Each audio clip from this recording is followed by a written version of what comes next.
নমস্কার শ্রোতা বন্ধুরা, আমি মধুস্নাতা। আমার গল্পের গ্রামোফোন চ্যানেলের আরও একটি পর্বে আপনাদের সকলকে আরও একবার স্বাগত জানাচ্ছি। আশা করছি আপনারা সকলে খুব ভালো আছেন। আজ আমি আপনাদের জন্য নিয়ে এসেছি একটি সুন্দর গল্প। গল্পটির নাম বিবেক। গল্পটি লিখেছেন মানিক বন্দ্যোপাধ্যায়। আপনারা এই গল্পটি শুনুন। আমার এই গল্প পাঠ যদি আপনাদের ভালো লাগে তাহলে অবশ্যই আপনারা আমার এই চ্যানেলটিকে লাইক, শেয়ার এবং সাবস্ক্রাইব করে নেবেন।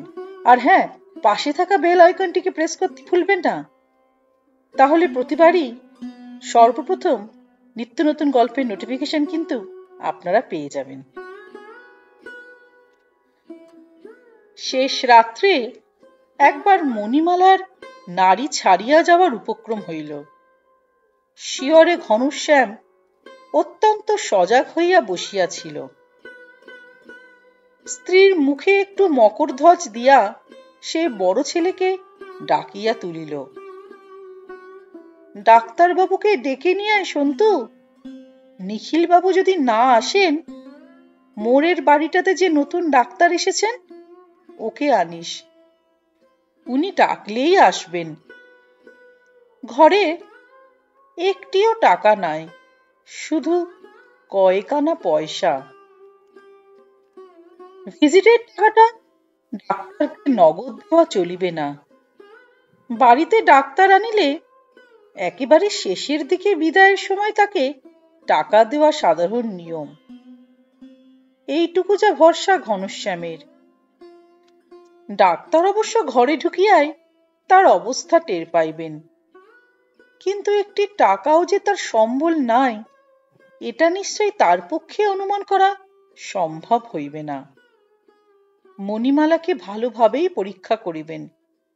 মরণকে ঠেকানোর চেষ্টার কোনো ত্রুটি হইবে না।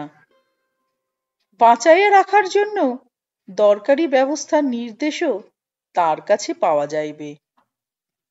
তারপর, শুধু তারপর ঘনশ্যাম ডাক্তারের সামনে দুটি হাত জোড়া করিয়া বলিবে, আপনার ফিটা সকালে পাঠিয়ে দেব ডাক্তারবাবু। মণিমালার সামনে অদ্ভুত ভঙ্গিতে হাত জোড় করিয়া বিড়বিড় করিয়া কথাগুলো বলিতেছে। ঘুম ভরা কাঁদো কাঁদো চোখে বড় মেয়েটা তাকে দেখিতেছে।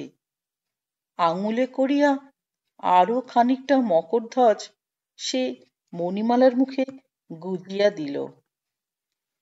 ওষুধ গিলিবার ক্ষমতা অথবা চেষ্টা মণিমালার আছে মনে হয় না। হিসাবে হয়তো তার ভুল হইয়া গিয়াছে। আরো আগে ডাক্তার ডাকিতে পাঠানো উচিত ছিল। ডাক্তারকে সে ঠকাইতে চায় না।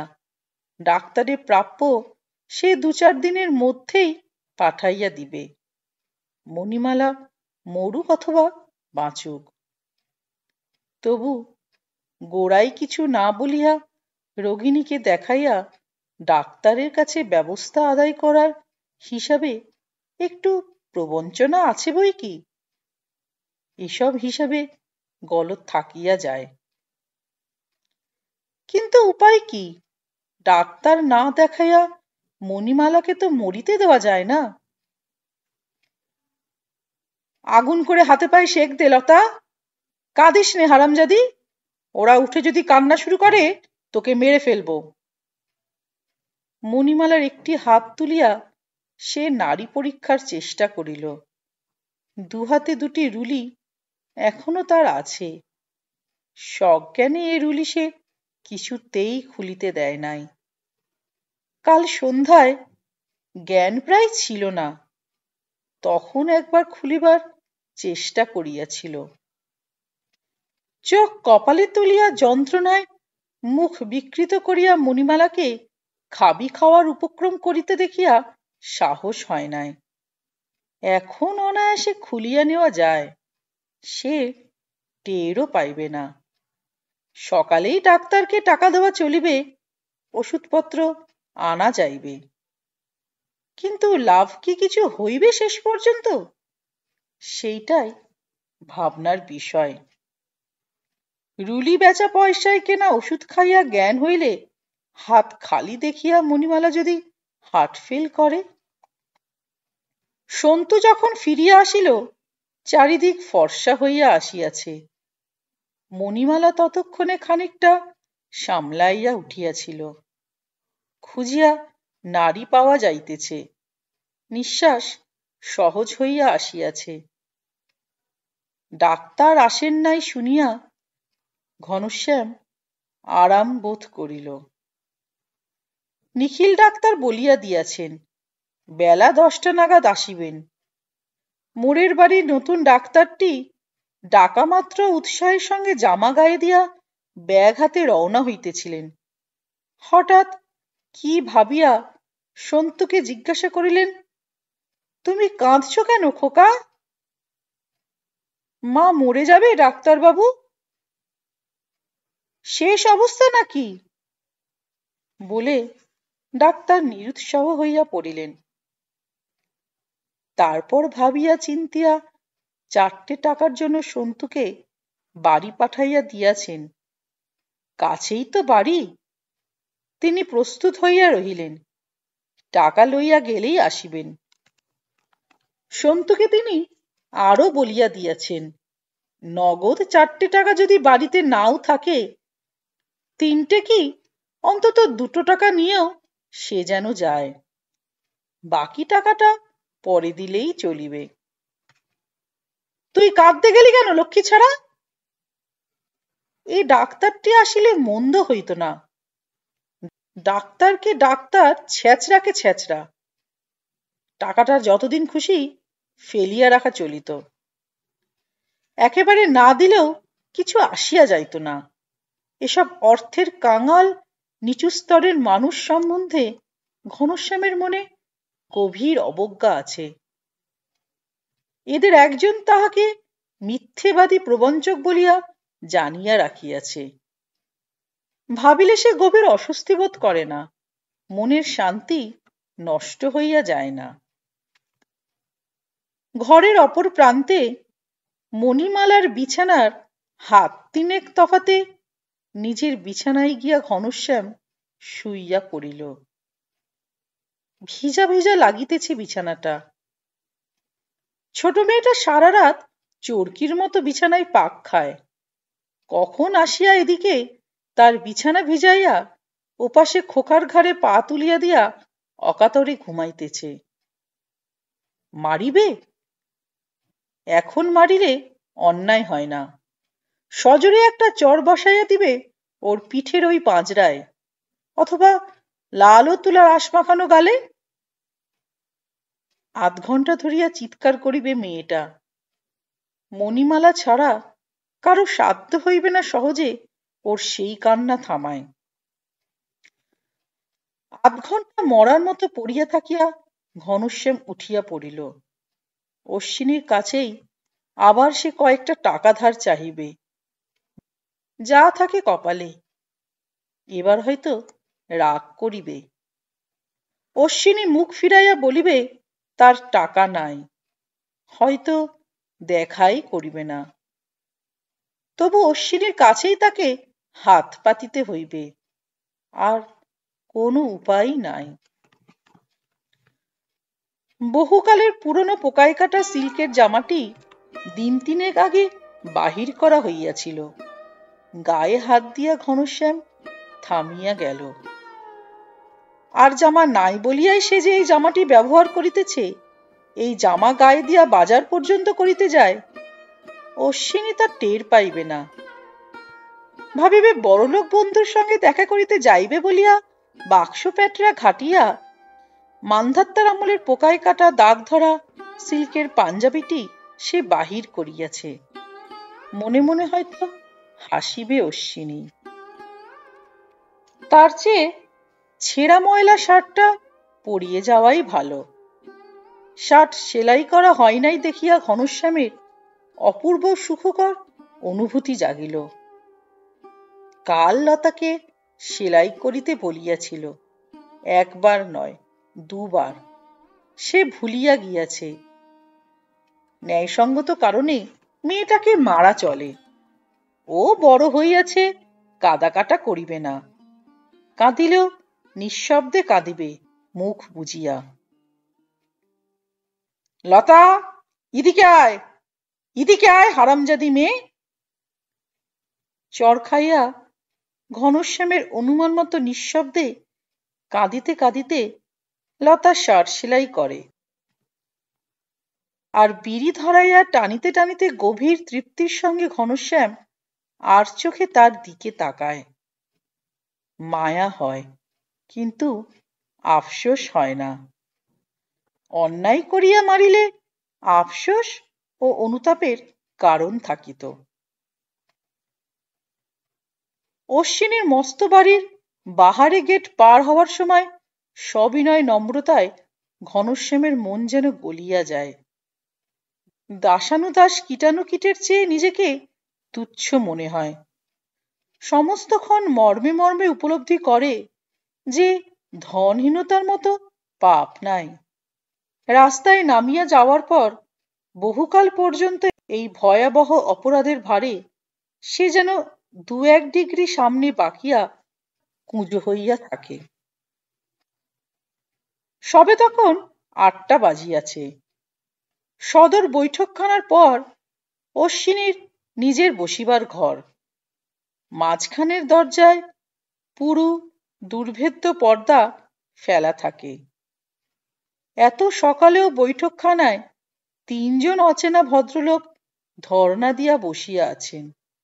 ঘনশ্যাম দমিয়া গেল। একটু ইতস্তত করিয়া সাহসে বুক বাঁধিয়া পর্দা ঠেলিয়া ঢুকিয়া পড়িল অশ্বিনীর বসিবার ঘরে। অন্দর হইতে অশ্বিনী প্রথমে এ ঘরে আসিবে। ঘরে ঢুকিয়াই ঘনশ্যাম সাধারণভাবে বুঝিতে পারিয়াছিল ঘরে কেউ নাই।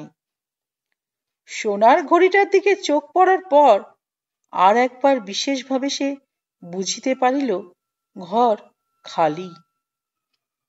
উনানে বসানো কেটলিতে যেমন হঠাৎ শোঁ শোঁ আওয়াজ শুরু হয় এবং খানিক পরে আওয়াজ কমিয়া জল ফুটিতে থাকে, ঘনশ্যামের মাথাটা তেমনি খানিকক্ষণ শোভিত হইয়া থাকিয়া থাকিয়া ভাঙা ভাঙা ছাড়া ছাড়া চিন্তায় টকবক করিয়া উঠিল।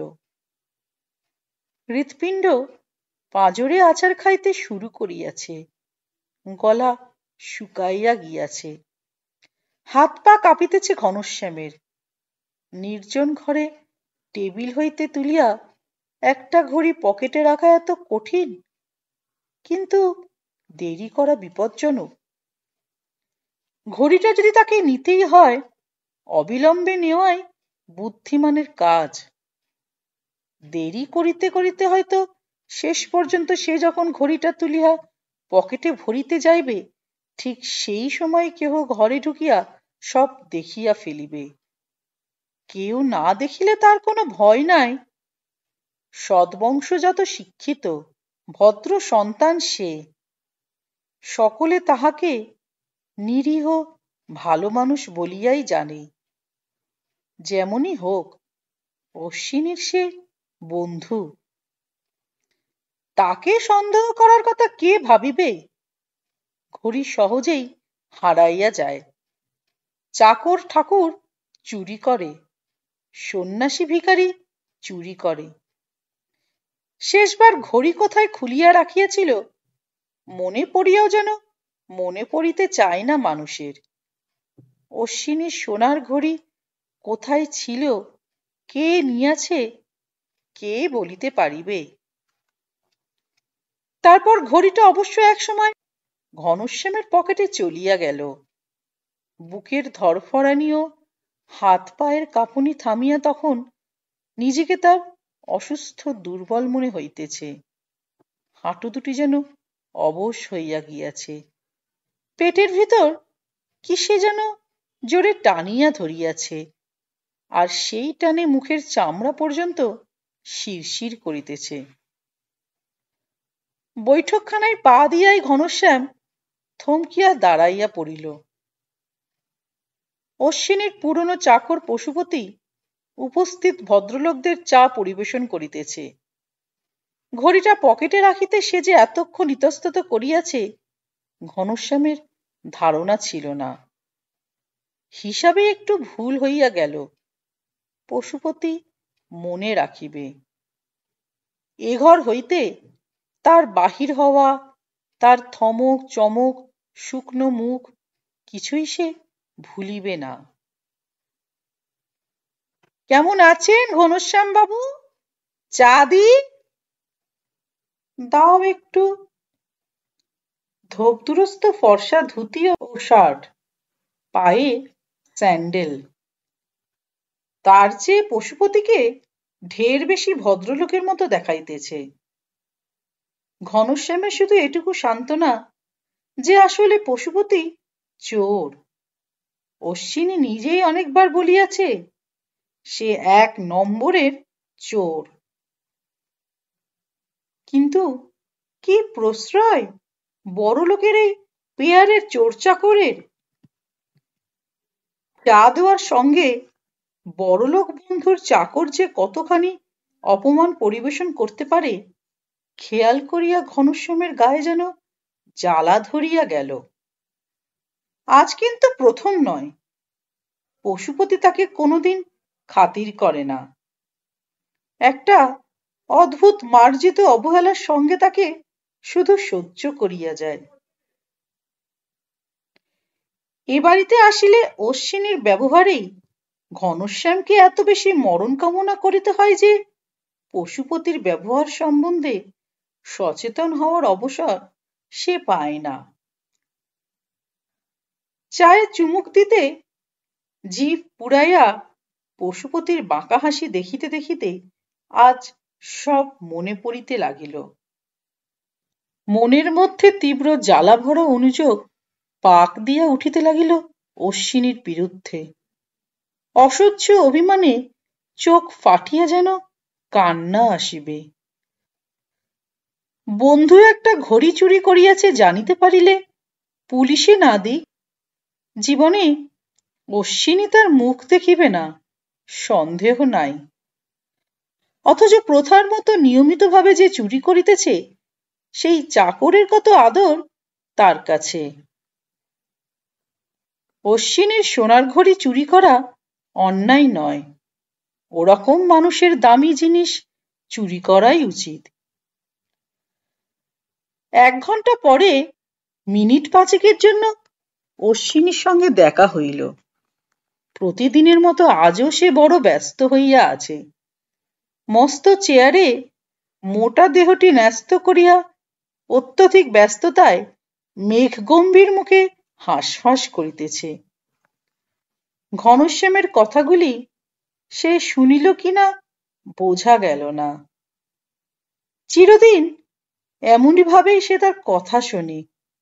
খানিক তফাতে বসাইয়া 1/2 ঘন্টা ধরিয়া ঘনশ্যামকে দিয়া সে দুঃখ দুর্দশার কাহিনী আবৃত্তি করায়। নিজে কাগজ পড়ে, লোকজনের সঙ্গে কথা কয়, মাঝে মাঝে আচমকা কিছুক্ষণের জন্য উঠিয়াও যায়। ঘনশ্যাম থামিয়া গেলে তার দিকে তাকায় হাকিম যেভাবে কাঠগড়ায় ছেঁচড়া চোর আসামির দিকে তাকায় তেমনি ভাবে। জিজ্ঞাসা করে, কি বলছিলে? ঘনশ্যামকে আবার বলিতে হয়। আজ 5 মিনিটও গেল না। নীরবে ড্রয়ার খুলিয়া 5 টাকার একটা নোট বাহির করিয়া ঘনশ্যামের দিকে ছুড়িয়া দিল। ডাকিল, পশু। পশুপতি আসিয়া দাঁড়াইলে তাকে জিজ্ঞাসা করিল, কাপড় কাচা সাবান আছে? আছে বাবু। এই বাবুকে 1 খণ্ড সাবান এনে দাও। জামা কাপড়টা বাড়িতে নিজেই একটু কষ্ট করে কেচে নিও ঘনশ্যাম। গরিব বলে নোংরা থাকতে হবে?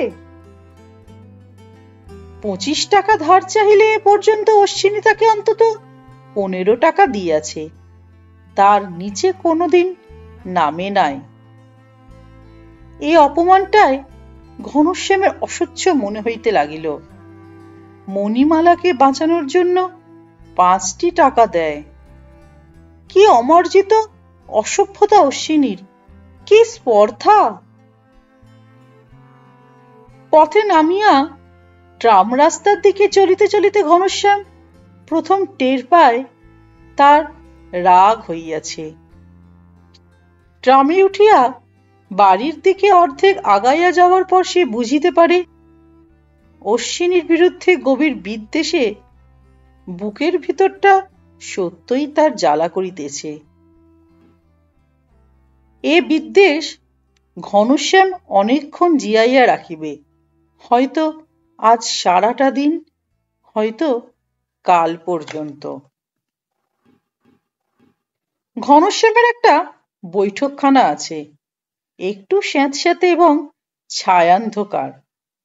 তক্তপোষের সেরা শতরঞ্জিতে কিছুক্ষণ বসিয়া থাকিলে দেহ মন জুড়াইয়া যায়, চোখ আর জ্বালা করে না, ধীরে ধীরে নিঃশ্বাস নিতে হয়। মিনিট 15 ঘনশ্যামের প্রতীক্ষায় বসিয়া থাকার পর তার বন্ধু শ্রীনিবাস চিত হইয়া শুইয়া চোখ বুজিয়াছিল। আরো 8 ঘন্টা হয়তো সে এমনই ভাবে পড়িয়া থাকিত, কিন্তু যাওয়ার তাগিদটা মনে তার এতই প্রবল হইয়াছিল যে ঘনশ্যাম ঘরে ঢোকা মাত্র ব্যস্তভাবে উঠিয়া বসিয়া বলিল, ভালোই হলো এসে পড়েছিস, আর 1 মিনিট দেখে চলে যেতাম ভাই। ডাক্তার আনলে না?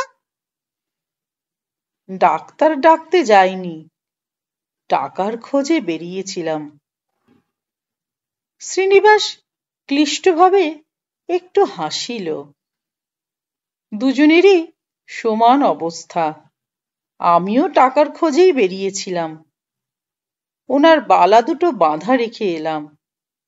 শেষ রাত্রে খোকারও যায় যায় অবস্থা, অক্সিজেন দিতে হলো। একটু চুপ করিয়া কি ভাবিতে ভাবিতে শ্রীনিবাস আস্তে আস্তে সিধা হইয়া গেল। আচ্ছা, আমাদের সব একসঙ্গে আরম্ভ হয়েছে কেন বলতো? 1 মাস আগে পরে চাকরি গেল, একসঙ্গে অসুখ বিসুখ শুরু হলো। কাল রাত্রে একসময় এদিকে সন্তুর মা, ওদিকে খোকা। দুর্ভাগ্যের এই বিস্ময়কর সামঞ্জস্য দুই বন্ধুকে নির্বাক করিয়া রাখে। বন্ধু তারা অনেক দিনের, সব মানুষের মধ্যে দুজনে তারা সবচেয়ে কাছাকাছি। আজ হঠাৎ পরস্পরকে ঘনিষ্ঠতর নিকটতর মনে হইতে থাকে। দুজনেই আশ্চর্য হইয়া যায়। টাকা পেলি না? ঘনশ্যাম মাথা নাড়িল। গোটা 10 টাকা রাখ, নিখিলবাবুকে একবার আনিস। পকেট হইতে পুরনো একটা চামড়ার মানিব্যাগ বাহির করিয়া কতগুলি ভাঁজ করা নোট হইতে একটি সন্তর্পণে খুলিয়া ঘনশ্যামের হাতে দিল। কিছু আবেগ ও কিছু অনির্দিষ্ট উত্তেজনায় সে নার্ভাস হইয়া পড়িয়াছে। তার স্ত্রীর বালা বিক্রির টাকা, মরণাপন্ন ছেলের চিকিৎসার টাকা। আবেগ ও উত্তেজনায় একটু কাবু হইয়া ঝোঁকের মাথায় না নিলে একেবারে 10টা টাকা বন্ধুকে সে দিতেই বা পারিবে কেন? গেলাম ভাই, বসবার সময় নেই, একেবারে ডাক্তারবাবুকে নিয়ে যাব। একটু অতিরিক্ত ব্যস্তভাবে সে চলিয়া গেল। নিজের উদারতায় লজ্জা পাইয়া বোধহয় অস্বস্তি বোধ করিতেছিল। 2 মিনিটের মধ্যে আরো বেশি ব্যস্তভাবে সে ফিরিয়া আসিল। আতঙ্কে ধরা গলায় বলিল, ব্যাগটা ফেলে গেছি। এখানে? পকেটে রাখলি যে? পকেটে রাখবার সময় বোধহয় পড়ে গেছে। তাই যদি হয় তক্তপোষে পড়িয়া থাকার কথা। ঘনশ্যামকে টাকা দিয়া পকেটে ব্যাগ রাখিবার সময় শ্রীনিবাস বসিয়া ছিল। ঘর এত বেশি অন্ধকার নয় যে চামড়ার একটা মানি ব্যাগ চোখে পড়িবে না। তবে তক্তপোষের নিচে বেশ অন্ধকার। আলো জ্বালিয়া তক্তপোষের নিচে আয়নায় প্রতিফলিত আলো ফেলিয়া খোঁজা হইল। মেঝেতে চোখ বুলাইয়া কতবার যে শ্রীনিবাস সমস্ত ঘরে পাক খাইয়া বেড়াইল। ঘনশ্যামের সঙ্গে 3 বার পথে নামিয়া দুটি বাড়ির পরে পান বিড়ির দোকানের সামনে পর্যন্ত খুঁজিয়া আসিল। তারপর তক্তপোষে বসিয়া পড়িয়া মরার মতো বলিল, কোথায় পড়ল তবে? এইটুকু মোটে গেছি বিড়ির দোকান পর্যন্ত। 1 পয়সার বিড়ি কিনব বলে পকেটে হাত দিয়েই দেখি ব্যাগ নেই। ঘনশ্যাম আরো বেশি মরার মতো বলিল, রাস্তায় পড়েছে মনে হয়, পড়া মাত্র হয়তো কেউ কুড়িয়ে নিয়েছে। তাই হবে, কিন্তু এইটুকু সময়ের মধ্যে রাস্তায় পড়ল, একজন কুড়িয়ে নিল। পকেট থেকে পড়বেই বা কেন, তাই ভাবছি। যখন যায় এমনি ভাবেই যায়। শনির দৃষ্টি লাগলে পোড়া শোল মাছ পালাতে পারে। তাই দেখছি বিনা চিকিৎসায় ছেলেটা মারা যাবে। ঘনশ্যামের মুখের চামড়ায় টান পড়িয়া শিরশির করিতে থাকে। অশ্বিনীর সোনার ঘড়িটা পকেটে ভরিবার পর এমনই হইয়াছিল। এখনো ব্যাগটা ফিরাইয়া দেওয়া যায়। অসাবধান বন্ধুর সঙ্গে এটুকু তামাশা করা চলে, তাতে দোষ হয় না। তবে 10 টাকা দিলেও ডাক্তার লইয়া গিয়াও ছেলেকে দেখাইতে পারিবে। 10 টাকায় মণিমালার যদি চিকিৎসা হয়, ওর ছেলের হইবে না কেন? শ্রীনিবাস নীরবে নোটটি ফিরাইয়া লইল, পকেটে রাখিল না, মুঠা করিয়া ধরিয়া বসিয়া রহিল। সমান বিপন্ন বন্ধুকে খানিক আগে যাচিয়া যে টাকা দিয়াছিল, সেটা ফিরাইয়া লওয়ার সঙ্গতি অসঙ্গতির বিচার হয়তো করিতেছে। নিরুপায় দুঃখ, ব্যাগ হারানোর দুঃখ নয়। এই 10 টাকা ফেরত লইতে হওয়ার দুঃখ। হয়তো ওর কান্না আসিবার উপক্রম হইয়াছে। ওর পক্ষে কিছুই আশ্চর্য নয়। ঘনশ্যাম মমতা বোধ করে, ভাবে মিছিমিছি ওর মনে কষ্ট দেওয়া উচিত নয়। গোটা 25 টাকা জোগাড় করতে পারবো শ্রীনিবাস? পারবি? বাঁচা গেল। আমি তাই ভাবছিলাম, সন্তুর মার চিকিৎসা না করলেও তো চলবে না। শ্রীনিবাস চলিয়া যাওয়ার খানিক পরেই হঠাৎ বিনা ভূমিকায় ঘনশ্যামের সর্বাঙ্গে একবার শিহরণ বহিয়া গেল, ঝাঁকুনি লাগার মতো জোরে।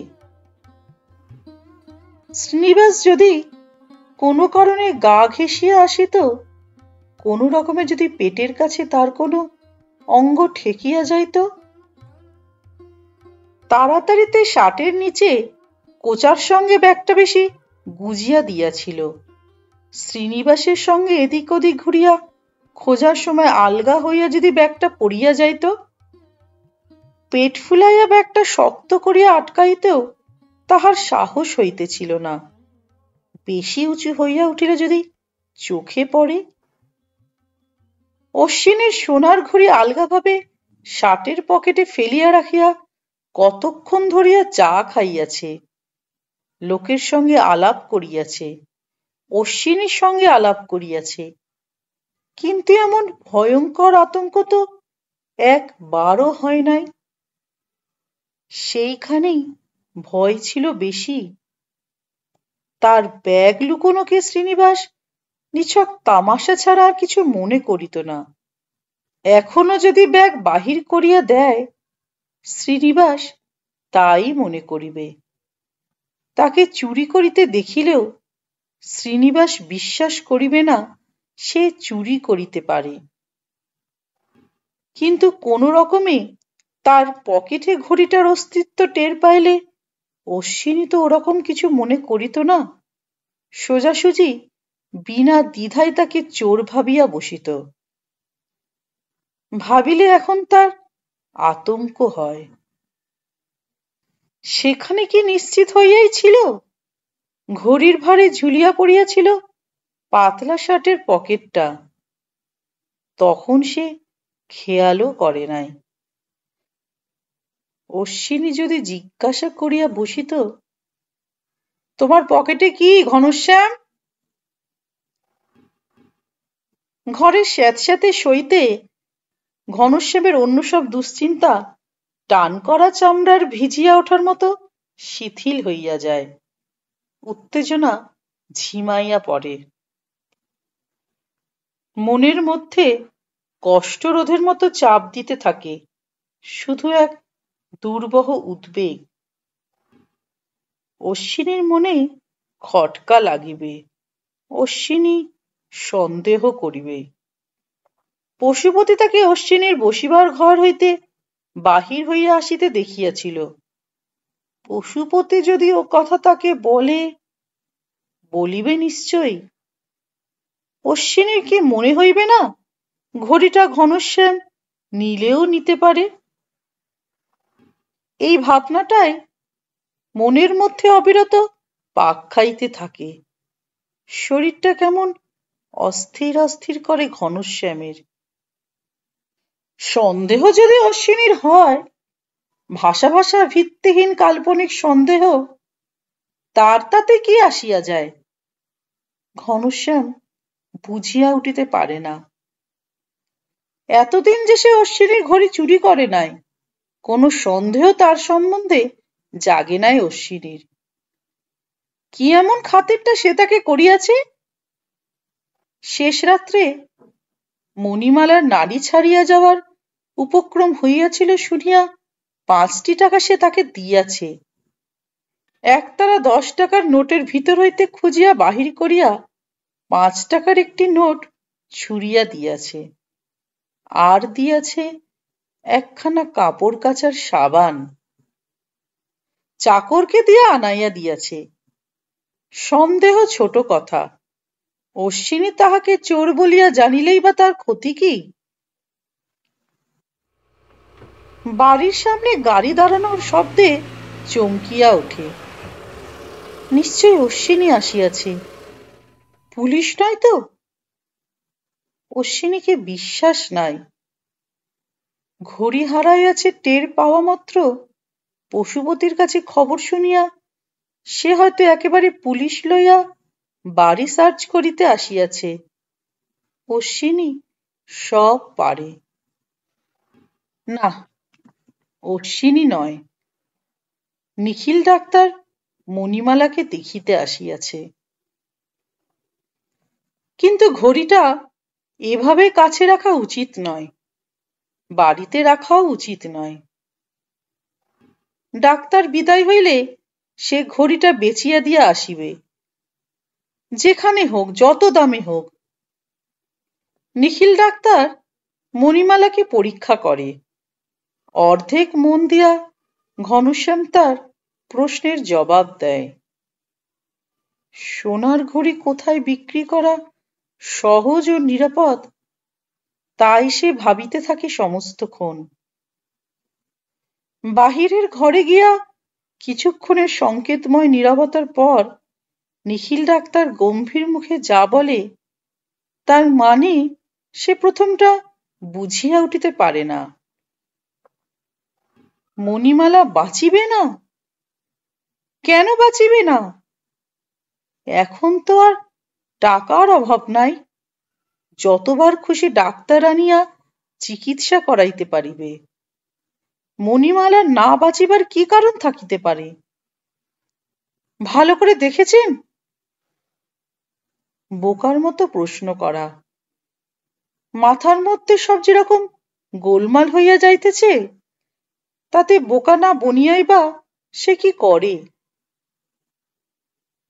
গোড়ায় ডাক্তার ডাকিলে সময় মতো 2-4টা ইঞ্জেকশন পড়িলে মণিমালা বাঁচিত।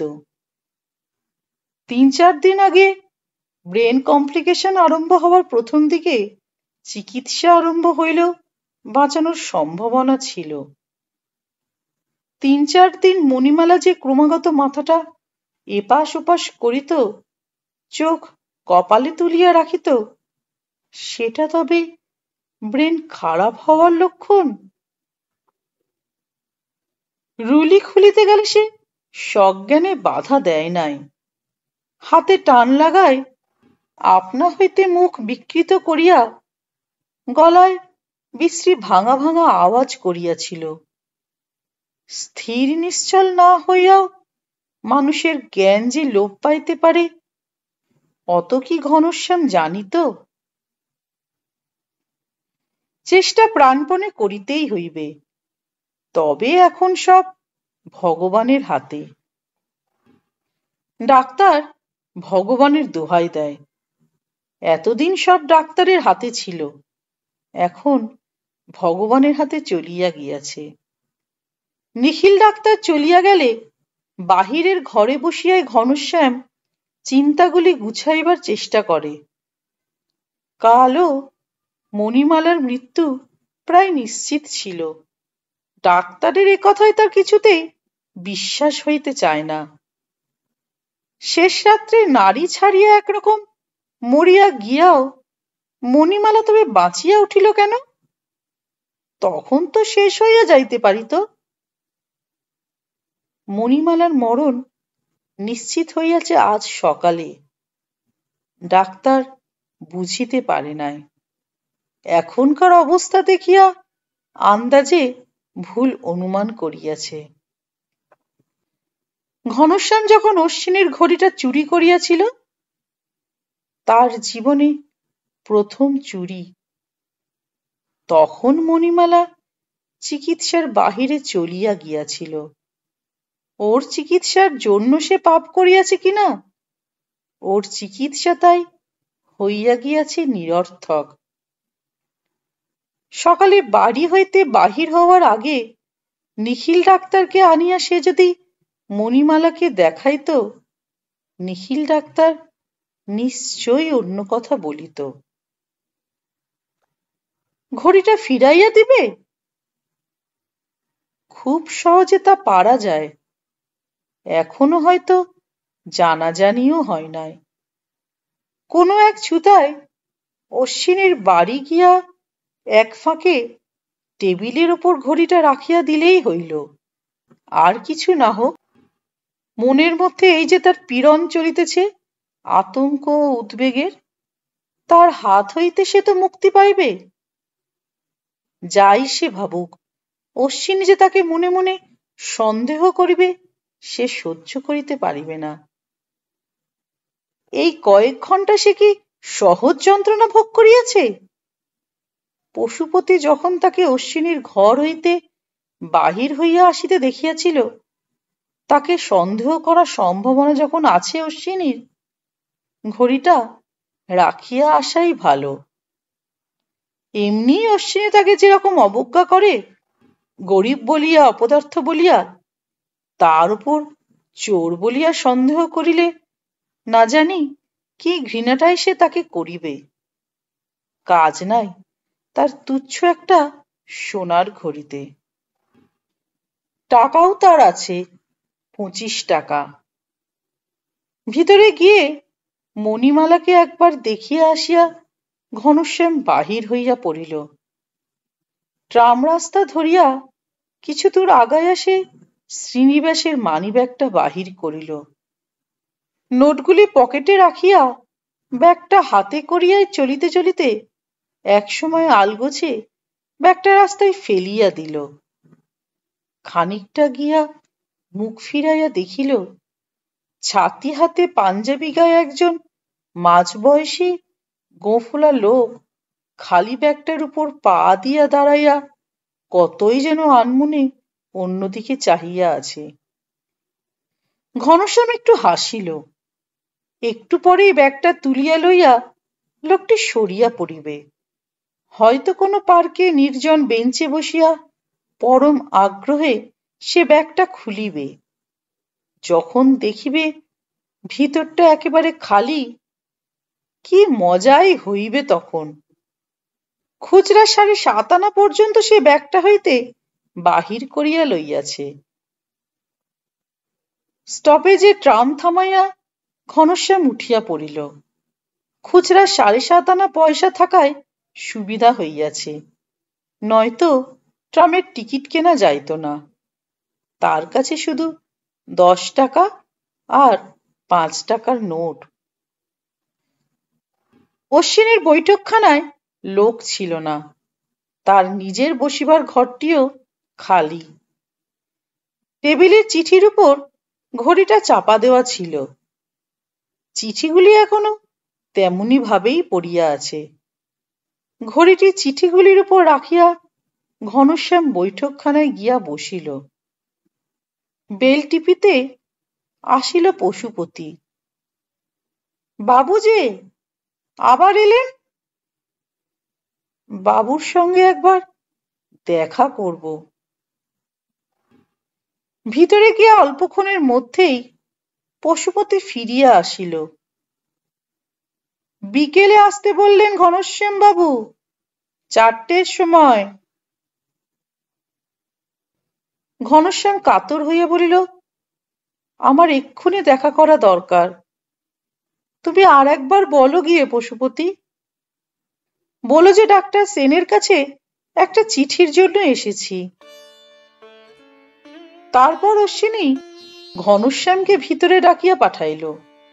অর্ধেক ফিতে মণিমালাকে একবার দেখিবার জন্য অনুরোধ জানাইয়া তার বন্ধু ডাক্তার সেনের নামে একখানা চিঠিও লিখিয়া দিল। ক্ষমতা ও প্রতিপত্তির এইসব লীলা খেলা অশ্বিনী ভালোবাসে। নিজেকে তার গৌরবান্বিত মনে হয়। চিঠিখানা ঘনশ্যামের হাতে দেওয়ার আগে সে কিন্তু একবার জিজ্ঞাসা করিল, ফির টাকা বাকি রাখা চলবে না কিন্তু, আমি অপদস্থ হব। টাকা আছে তো? ঘনশ্যাম বলিল, আছে। ওনার গয়না বেচে দিলাম, কি করি। গল্পটি এখানেই শেষ হলো। খুব শীঘ্রই আমি হাজির হব আরেকটি সুন্দর গল্প নিয়ে আমার গল্পের গ্রামোফোন চ্যানেলের পরবর্তী পর্বে। ততদিনে সকলে ভালো থাকবেন, সুস্থ থাকবেন। নমস্কার।